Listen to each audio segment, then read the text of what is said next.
Chine a profondément changé ces dernières années, à une vitesse invraisemblable. La transition d'une Chine rurale vers une Chine urbaine, métropolitaine, a rendu possible la création d'un nouveau paysage ayant une architecture d'avant-garde. Une nouvelle réalité qui intrigue de nombreux visiteurs. Depuis longtemps, la Chine et l'Europe sont étroitement liées par les routes de la soie.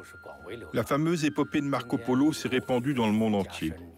Aujourd'hui, le tourisme est devenu l'un des moyens les plus importants pour améliorer la compréhension mutuelle entre les citoyens chinois et européens et d'ainsi promouvoir les relations sino-européennes dans la nouvelle ère. À ce titre, de plus en plus d'Européens décident de s'installer en Chine. Philippe, un expatrié français qui vit en Chine depuis des années, vous conduira dans l'est du pays, dans la surprenante province d'Anhui. Philippe Furic a quitté la Normandie il y a plus de 20 ans. Rendez-vous dans son établissement typiquement français. Depuis 2002, je suis à Refait et c'est vrai que cette ville a changé entre-temps. Je suis marié avec une femme qui vient de l'Anhui, qui vient directement de Refait. Et c'est vrai que depuis 2008, nous avons décidé d'ouvrir un café chocolatier qui permet aux gens donc de découvrir la culture française tout en étant dans l'Anhui.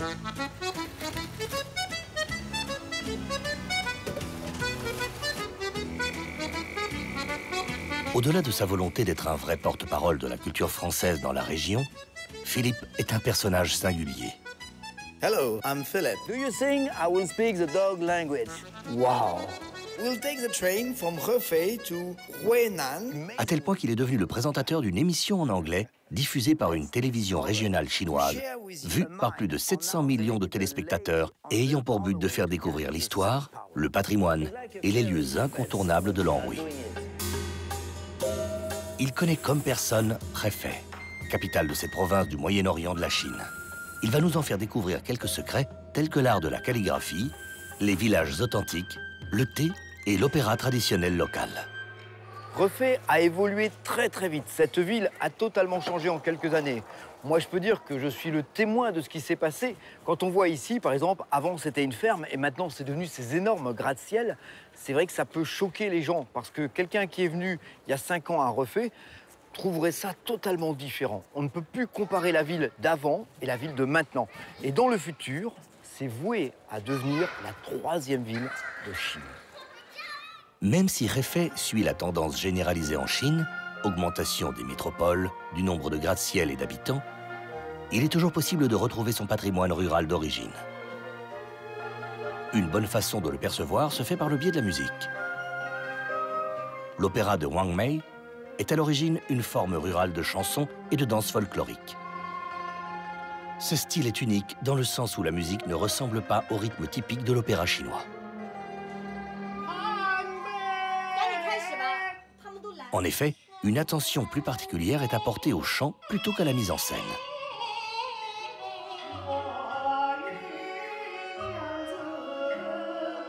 Une autre particularité est la disposition de l'orchestre. Il n'est pas dans la fosse comme dans les opéras occidentaux, mais caché derrière la scène.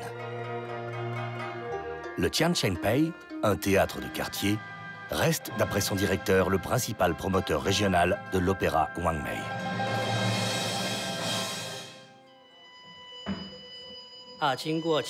Après les nombreux efforts de plusieurs générations d'artistes, l'opéra Wang Mei est devenu l'un des 5 styles opéra les plus populaires en Chine. Il est profondément aimé par beaucoup de gens d'ici et les étrangers. L'opéra Wang Mei est souvent qualifié de music country par nos amis internationaux. Contrairement à d'autres drames, l'opéra Wang Mei n'est pas aussi puissant au niveau sonore. Le Wang Mei se caractérise par la douceur et la beauté. Il décrit généralement l'amour entre hommes et femmes, chante les louanges de beaux mythes et légendes. Il s'attache principalement à raconter une belle histoire comme celle d'aujourd'hui, le mariage de la fée princesse du compositeur Shiba Inu. L'histoire de la Chine est indissociable de la culture du thé. L'Anhui, région historiquement agricole, est connue pour avoir le meilleur thé noir du pays.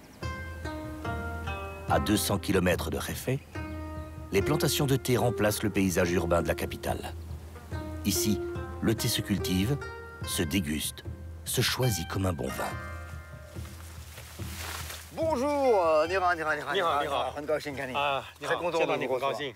Alors, pourquoi ici on trouve les meilleures conditions pour la plantation du thé et qui sera du thé noir par la suite?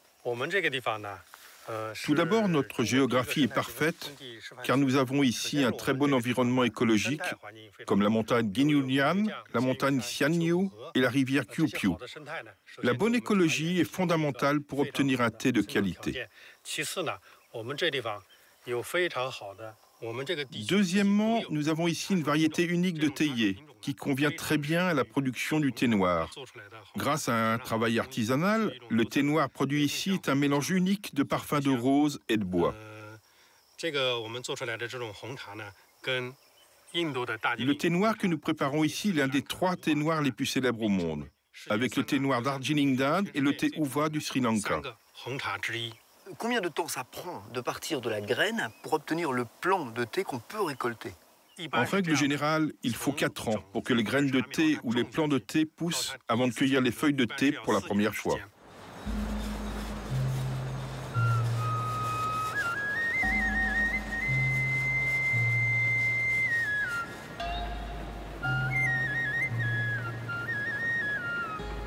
Tous les thés, à la base, sont verts. Mais ici, le processus va nous permettre d'obtenir un thé noir. La grosse surprise, c'est le séchage de ce thé. Ici, la première action, c'est de le faire sécher pendant au moins 3 heures à 50 degrés. Puis après, ce thé va être chauffé pendant une nuit avec un charbon dans des sortes de petites nasses en bambou. Il n'y a que du bois, aucune pièce métallique pour ce thé. Après ce premier séchage de une nuit, on réussit à le faire tamisés pour les séparer, les petits, les grands, qui après vont être mis dans une pièce à maturer.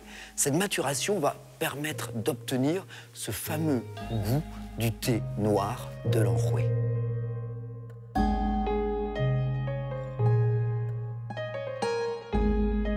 La découverte du thé, c'est un véritable rituel.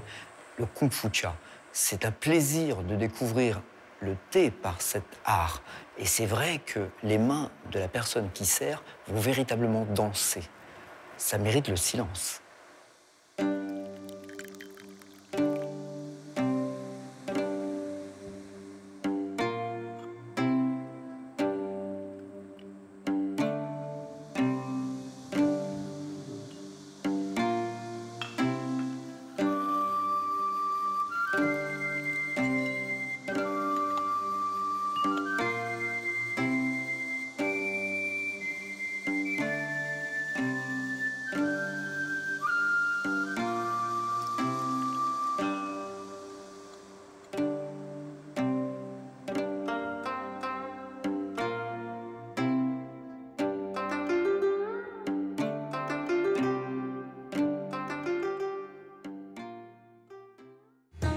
Au sud de l'Anhui, un trésor architectural nous attend, le village d'Angson. Ce village fut construit il y a plus de 800 ans, sous la dynastie des Song. Les locaux disent que, vu d'en haut, Angson ressemble à un bœuf. La montagne de Leigang doit être la tête du bœuf. Les vieux arbres sont les cornes et les nombreuses maisons forment le corps. Angson est un mariage harmonieux entre l'architecture chinoise et la nature. C'est donc sans surprise qu'il a été inscrit en 2000, conjointement avec l'ancien village de Sidi, sur la liste du patrimoine mondial de l'UNESCO. Depuis, ce village attire la curiosité de nombreux touristes du monde entier. Je suis venue avec mes familles visiter cette village parce qu'on a trouvé ce village très ancien. Et c'est ancien, il y a beaucoup d'histoires, donc il est tranquille. Hier soir, on a passé une nuit ici. On a très bien dormi pour petites vacances, voyage. On trouve c'est parfait. Oui, c'était très bien.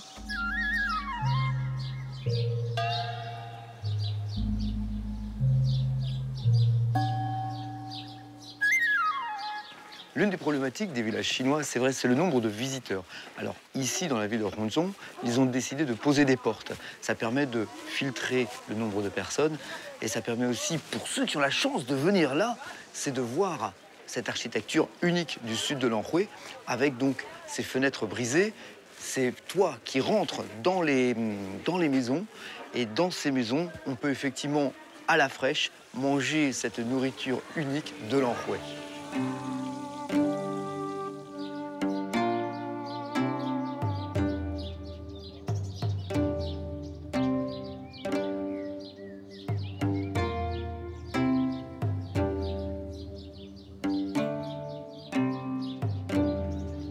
Un autre trésor de la région, la calligraphie. Autrefois, les caractères chinois étaient gravés sur des os de bœuf, des carapaces de tortues, puis des bronzes.